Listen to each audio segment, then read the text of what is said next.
Anong pakalan mo, Putin, kung gustong sumalib ng Ukraine sa NATO, di ba? Ukraine is a sovereign country. Kung gusto niya sumali, anong magagawa mo? So takot ka na sumalib sa Ukraine? Kasi threat itong maliit na bansang to sa Russia. Remember, napakalaki ng Russia. So ikaw ba, gusto mong sumanib sa liga sa barangay nyo? May karapatan, ibig sabihin may karapatan ang katabing bahay mo, nasa lakayin ka kasi takot siya na sumali ka sa grupo nyo sa barangay, di ba? That makes sense. Mukhang nasobrahan sa pag-inom ng kape itong si Putin. Kasi nervyosong masyado at takot na takot sa isang maliit na bansa. Welcome back. Nandito pa rin tayo sa viewpoint. So let's continue with our nerd answers. Okay. So next question. User LIC6YH2QB4S. Explain mo nga why Russia invaded Ukraine. Batalyones, blah blah blah blah blah blah.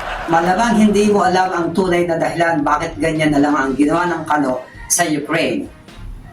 Ito naman si user QD9B8PO70. Kung magko-comment kayo, mag-register naman kayo ng user na pangalan nyo para hindi naman ako mahirapan magbasa, di ba? Instead of user blah blah blah letters. Anyway, so sabi nito ni user, hindi mo alam kung bakit. Pag naging member ng NATO ang Ukraine, threat na yun sa kanila. Ito naman si Sharon Mole 09382. Fake news ka. Kaya pinasok ng Russia ang Ukraine kasi gusto nilang mag-member sa NATO. Sinungaling ka. Okay, yun naman ang sabi niya. At ito pa, si Rodrigo Duterte. Rodrigo J.R. Culibao 2801. Russia pa ngayon ang nag-invade. Hindi ba mga Western countries ang mahilig sa invasion? Narrative ng manloko at lalo ng mga puti. Okay, so basically ang question nila is about, isummarize ko lang, ang sagot, in-invade ng Russia ang Ukraine kasi takot si Putin. By the way, it's pronounced Putin sa English at Putin sa Filipino. Kasi nga, takot itong si Putin na sumalib ang Ukraine sa NATO. That's the reason. Hello, anong pakalan mo, Putin, kung gustong sumalib ng Ukraine sa NATO, di ba? Ukraine is a sovereign country. Kung gusto niya sumali, anong magagawa mo? So takot ka na sumalib sa Ukraine? Kasi threat itong maliit na bansang to sa Russia. Remember, napakalaki ng Russia. So ikaw ba, gusto mong sumanib sa liga sa barangay nyo? May karapatan, ibig sabihin may karapatan ang katabing bahay mo, nasa lakayin ka kasi takot siya na sumali ka sa grupo nyo sa barangay, di ba? That makes sense. Mukhang nasobrahan sa pag-inom ng kape itong si Putin. Kasi nervyosong masyado at takot na takot sa isang maliit na bansa. Di ba? Ngayon, kahit makasali ang Ukraine sa NATO, anong katakot mo? Di ba? Hindi naman sila attack. Russia at China lang naman mahilig manggera at manghimasok sa teritoryo ng iba. So palibhasa, warmongering itong si Putin, kaya takot siya sa sarili niyang multo. Yun lang yun. Saka hindi basta-basta makakapag-declare ng war ang isang bansang membro ng NATO without the approval of all members. At saka hindi yan ugali ng NATO na mag-invade ng ibang bansa. Mainly, tinatag yung grupong yan to defend any aggression, specifically from any warmongering countries like Russia.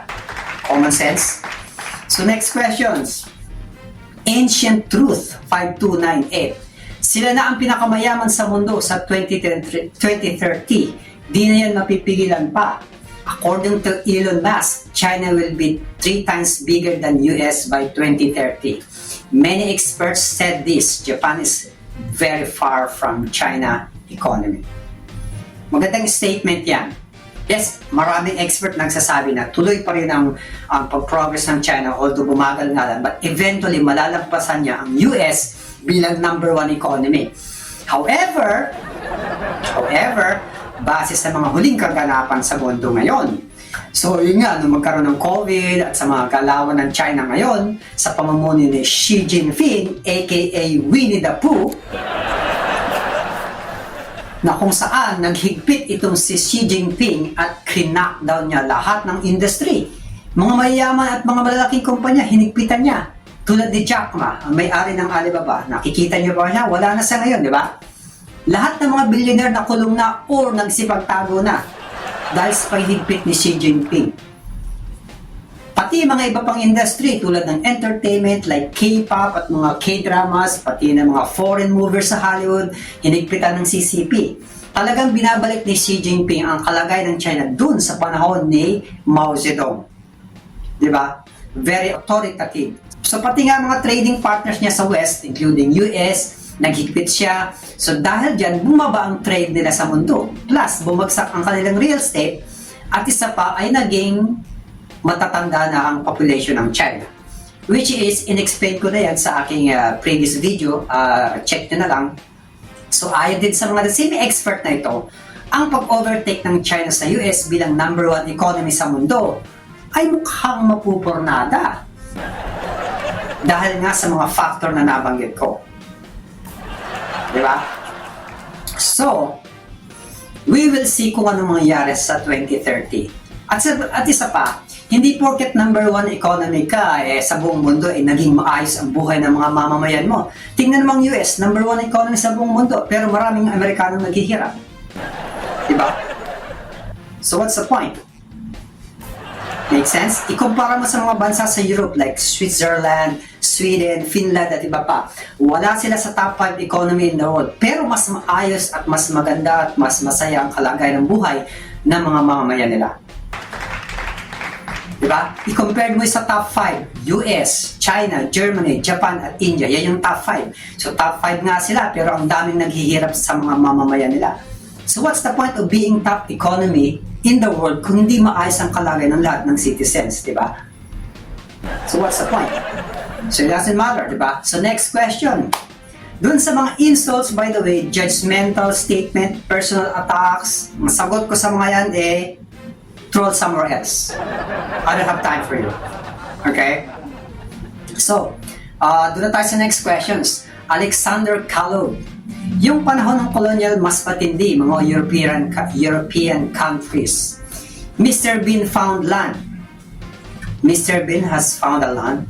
Okay. Sabi niya, pero kung titingnan nyo ang history, ang mga kakonluraning mga bansa ang yumurak, lumapastangan at sumakop sa mga mahirap na bansa. Blah, blah, blah, blah.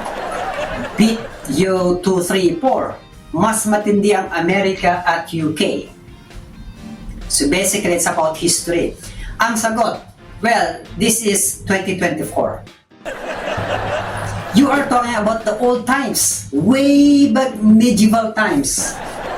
After World War II, halos lahat ng mga bansang ito na binanggit nyo ay may ginawang atrocities noong mga naunang panahon.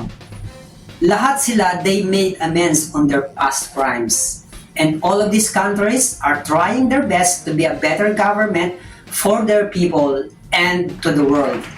Yung mga fascist country lang naman ang gustong ibalik yung glory nila noong mga panahon ng digmaan. Tulad ng Russia nga, gusto nilang ibalik yung glory ng USSR. Ang China naman gustong ibalik yung totalitarian atrocities ng mga panahon ni Mao Zedong. Sila lang naman yun eh. Diba? Next question. Everyone 1971. Ano naman pang-trap na mga kano? Tension between countries at economic sanction, tapos gera. Lahat sila kailangan mag-upgrade ng defense, makabenta na sila ng armas. Great question. Richu 873. Ganyan ginagawa ng Amerika, puro gera kasi dyan sila kumikita. China lang ang nakikita nyo, blah blah blah, blah blah blah. Excuse me. You know what? Basically, the question is, diba, mas masahol pang US, lalo na sa pakikipag-gera at pagbibenta ng armas? Yun yung question, diba? That's actually a very great question. Ang sagot ko dyan ay malalaman nyo sa aking next video.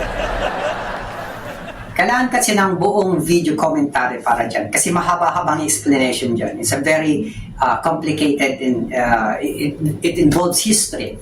Alright? Kung may question pa kayo, just comments lang or kung meron kayong opinion na salungat sa opinion ko, ay welcome kayo maglathala ng inyong mga statement sa comment section. Basta kung puro mura, insulto at personal attacks lang ang message nyo, ay malamang automatic flag for blocking ang mga message nyo. Kaya kung di nyo nakikita yung message nyo, na-block yun ng YouTube.